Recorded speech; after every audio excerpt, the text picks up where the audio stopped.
बच्चों नमस्कार। मैं आपका रंजित सर मध्य विद्यालय चंदनाबाद चंद्रपुरा से हूँ और आज ऑनलाइन क्लास की अगली कड़ी में आप सबों का फिर से स्वागत है। आज हम सभी फिर से कक्षा 9 में विषय ज्योग्राफी के पाठ 2 के भाग 2 के बारे में बात करने वाले हैं। जैसा कि पिछले कक्षा में आपने भारत के भौतिक स्वरूप के बारे में बहुत कुछ जाना था, समझा था। आज उसी को आगे बढ़ाते हैं हम लोग और उसी के दौरान हम लोगों ने भारत के भौतिक स्वरूप के अंतर्गत जो मुख्य भौगोलिक वितरण है भारत के, उसके बारे में जानकारी प्राप्त की थी। यस, याद है आप लोगों को? तो वो जो मुख्य वितरण है वो क्रमशः इस तरह से था। पूर्व कक्षा में आपने पढ़ा होगा, अभी एक बार हम लोग फिर से रिवाइज कर लेते हैं ताकि पूर्व की कक्षा की जो ज्ञान है वो फिर से हम लोगों के पास रिस्टोर हो जाए। बच्चों, तो मुख्य भौगोलिक वितरण क्या था? पहला था हिमालय पर्वत श्रृंखला, याद है। दूसरा था उत्तरी मैदान, तीसरा प्रायद्वीपीय पठार, चौथा भारतीय मरुस्थल, पांचवा तटीय मैदान और छठा आपका द्वीप समूह। इसमें से बच्चों हम लोगों ने हिमालय पर्वत श्रृंखला की तमाम बारीकियों को समझा था, जाना था।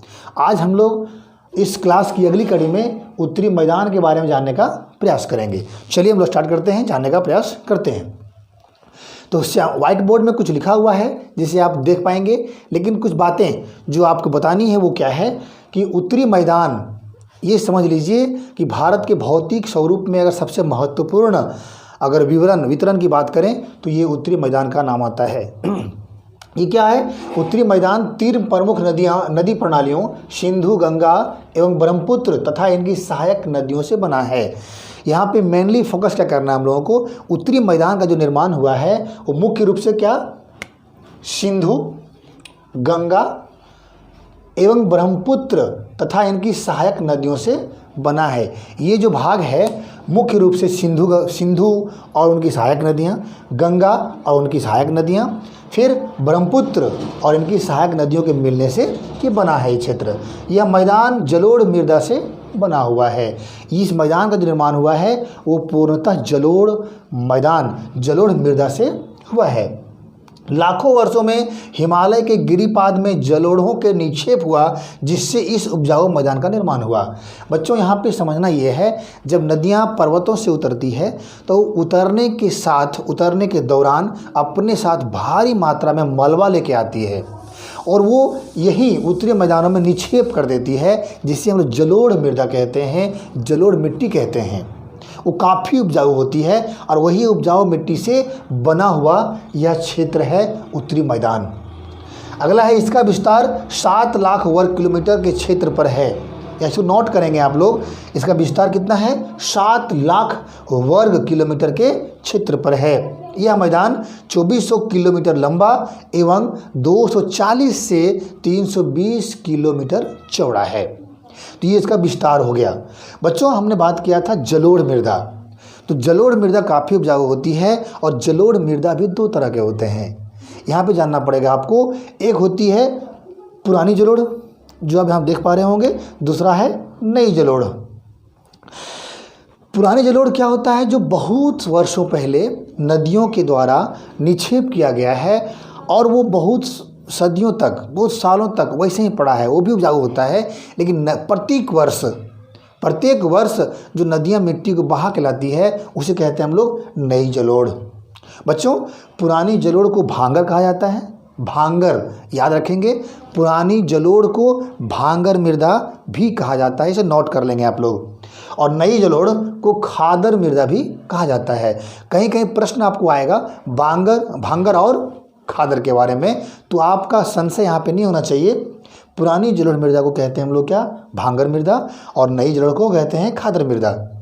यहाँ पे क्या है, उपजाऊ के दृष्टिकोण से अगर देखा जाए तो प्रति वर्ष जो नई मृदाएं यहाँ उत्तरी मैदान में निक्षेप होती है वो काफ़ी उपजाऊ होती है, जहाँ बहुत अधिक मात्रा में फसलें उत्पादित की जाती है। तो ये हम लोगों का था उत्तरी मैदान के बारे में कुछ संक्षिप्त जानकारी।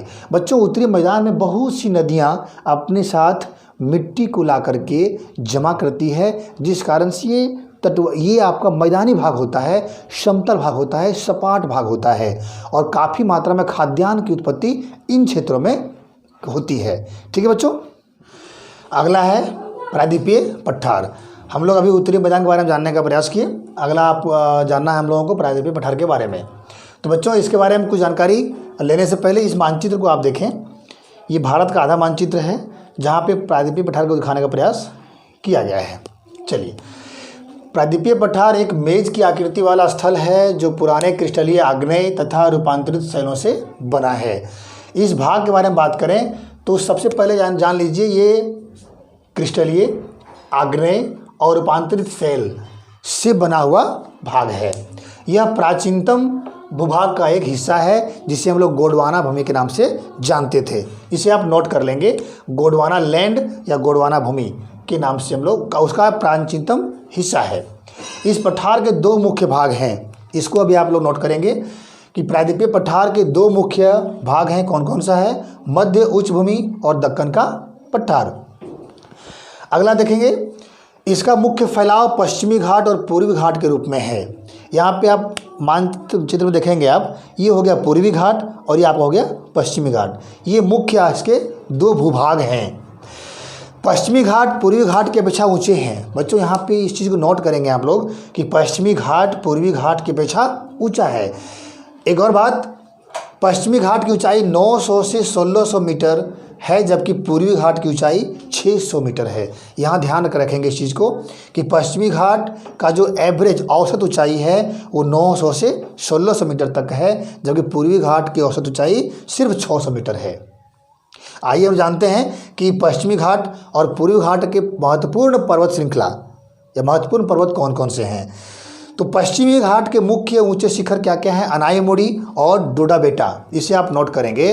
पश्चिमी घाट के मुख्य जो ऊंचे शिखर हैं वो पहला क्या हो गया? अनाईमुड़ी, जिसकी ऊंचाई कितनी है? 2695 मीटर। दूसरा क्या हो गया? डोडा बेटा, जिसकी ऊंचाई कितनी है? 2633 मीटर। ठीक है बच्चों। अगला क्या है? पूर्वी घाट। पूर्वी घाट के ऊंचे शिखर कौन कौन से हैं? तो एकमात्र शिखर का नाम आता है महेंद्रगिरी, जिसकी औसत ऊंचाई कितनी है? 1500 मीटर। धन्यवाद।